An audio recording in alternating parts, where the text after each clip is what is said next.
Mis amigos, sean possible amigas. My name is Taffrey16. Welcome back to another episode of Reading Your Comments. Reading Comments 131. It is Thursday or maybe Wednesday if you're watching this day early on Patreon. Shout out to all the Patrons who have an option to watch these videos a day early as well as the reaction videos.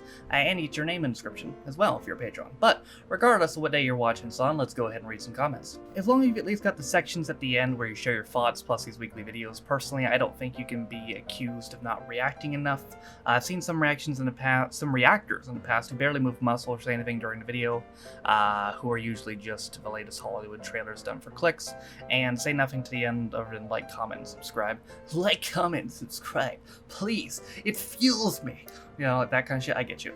There's a reason you have subscribers and your Patreons. Keep doing what you're doing. Well, I appreciate that, but I mean, you know, you can't please everybody. You know, like, to be honest, there's some people that will see American reacts to British stuff and go in with a predetermined opinion of like, oh, you don't get it, or you're annoying because you're American, or you're a cunt because you're American, you know, which is like, okay. But I mean, and then, you know, I think every YouTuber deals with that, you know, like when you're first starting out and you get hate comments for the first time, when you haven't dealt with it before and you get it, you know, it hurts initially, you know, because it's like, wow, that's mean. Don't know I didn't deserve that. And, you know, and over time you get used to it because that's, you have to, you know, you have to adapt or perish. So if you don't get used to it, you know, you're probably just gonna quit, or just have a bad time, you know. And every once in a while, you know, there's still some that get to you, very rarely, but there's still sometimes just a comment that's like, wow, that was fucking mean. But then you remember that the person who wrote it is probably just mad because their parents don't love them. And then you move on with your life. Speaking as an Irish person, I would be the first to say that Mrs. Brown's Boy is an absolute embarrassment to my country. Well, I'll leave that determination to you, not to me. But like, I will say, one thing that doesn't help sell me on this show is sometimes people will dislike things that they haven't even seen because of the fan base. And admittedly, some of the fan base has been very weird in terms of like defending it to me. Like, I remember after I did the episode, somebody tweeted at me, and it's like, oh, well, yeah, I saw you watch Mrs. Brown's Boy, but I could tell that you were just pretending not to like it, to appease your audience. I'm like, no, I didn't enjoy it. You know, he's like, well, I wish you would just come clean and say that you actually liked it, because clearly you did. You were holding back. I'm like, no, I gotta be honest with you. I thought it was shit. I didn't like it very much. And then you're like, ha, yeah, 4 BAFTA awards or whatever the fuck. It's totally shit. I'm like, awards don't mean nothing. Big Bang Theory won all the awards in the world, and that show's shit too. Read game shows. Monthly Crystal Maze will only take you 7 years. Alright, brother. 2028, here we come. I hope you manage to get over those trust issues that can be quite problematic and limit experiences in the journey of life.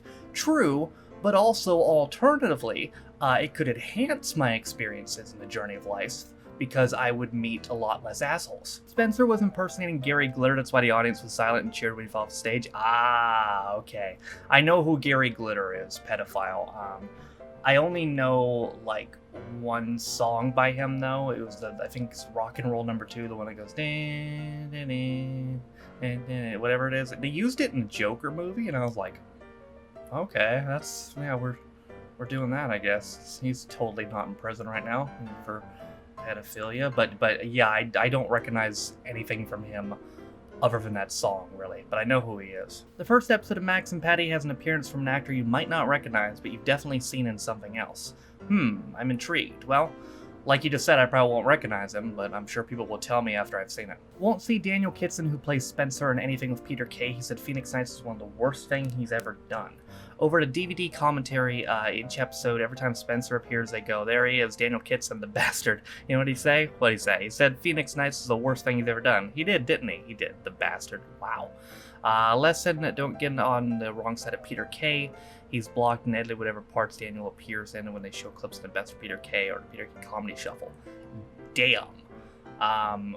Well, I mean, I see both sides. On the one, it's a little bit childish by Kay, but at the same time, Did Kitson give a good reason for why it's the worst thing he ever did, or did he just come out and bash the show for no reason? Because I mean, if he had a reason, that's one thing. But if he was just, you know, like, oh fuck that show, that's kind of. I mean, I'm sure a lot of people know him from that show, so I mean, unless he had a good reason, that's kind of a dick move. Never journey comes to the end. Looking forward to Max and Patty. So am I. And now that I think about it, how many shows have I finished? Just 3, right? It's just In-Betweeners, Father Ted, and Phoenix Nights. That's interesting. So up until last month, had I only finished 1 show? I guess so, yeah. I don't think there's another one. No, I think In-Betweeners was the only one I had finished.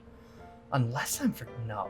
It's gotta be it. Just In-Betweeners, and yeah, it's In-Betweeners, Phoenix Nights, and Father Ted. It'll be 4 come October because we will finish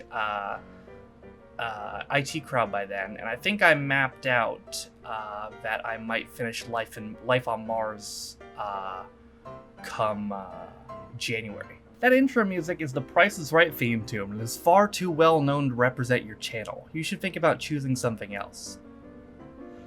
Well, first off, that's the joke. The fact that it's the Price is Right theme tune is the joke. And second off, think about choosing anything I want. I can do whatever I want. Like, as long as the song isn't copyrighted, which it isn't. I never have gotten copyright claim for the song. They don't give a shit. I can do whatever I want. If they were to claim me and say don't use the song anymore, then I wouldn't. But they haven't, so I'm not going to stop.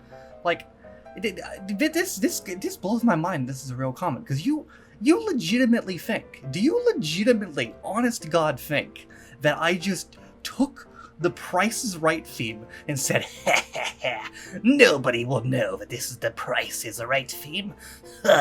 Like, do you really think that that's what I did? That I just used the Price is Right theme and figured that nobody would know that's what it was? Like, that's the joke! That's the joke, that somebody will click on the video and fucking hear the theme and they'll pop from it. They'll say, that's the Price is Right theme, that's funny. Like, that's the fucking point! Tass spends most of the episode with his head in his hands, still not gotten accustomed to the high levels of cringe in UK Irish comedies. I mean, I was at one point, but I finished In-Betweeners a long time ago, man. Okay? I was numb to the cringe at one point, but it's been a while since I've been adapted. Amazing how the Side 2 Crowd episode is from 13 years ago and they were still on it with social media data piracy stuff. I don't remember being particularly mainstream until maybe 7 or 8 years later. Yeah, I mean, Zuckerberg's been getting away with that shit forever. All websites have, but I mean, they're gonna get away with it forever because money talks, motherfucker. Basically, Howard is the best character in Fresh Meat, and his transformation into a capable human is great to watch and somewhat relatable. I can already tell that for 2 episodes. Like, 2 episodes in, he's already the best character, I can tell. So if I end up doing more of the show, which I imagine I will, I'm interested to see how he develops. The In-Betweeners, Simon goes to school. Fresh Meat, Simon goes to university. The Festival, Simon goes to a festival. White Gold, Simon becomes a salesman. Taskmaster, Simon goes on Taskmaster. You know, maybe I should see White Gold. I was going to at one point, and then I put it off because I think one of the actors, not the guy who plays Jay or the guy who plays Simon, not either of them, but I think an actor in there like had some sexual harassment lawsuits or accusations or something, but I think he was cleared of that. I think I remember somebody telling me he was cleared. I'll have to double check that, but providing he was, then yeah, I could do that at some point. Yes, Robert Webb's voice just from Peep Show is instantly recognizable. Yeah, it's one of those voices where if you hear it, you know, if you hear it and you're gonna recognize it. Like, it's very distinct. Just buy a legal copy.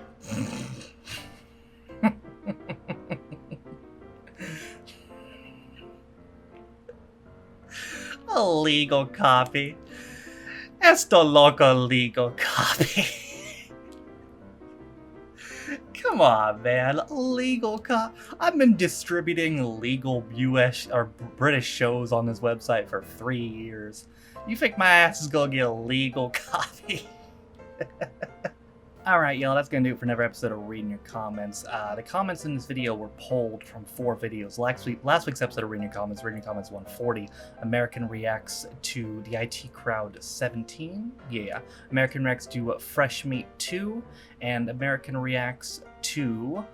I don't remember what the other one was. Phoenix Nights 12, that was it.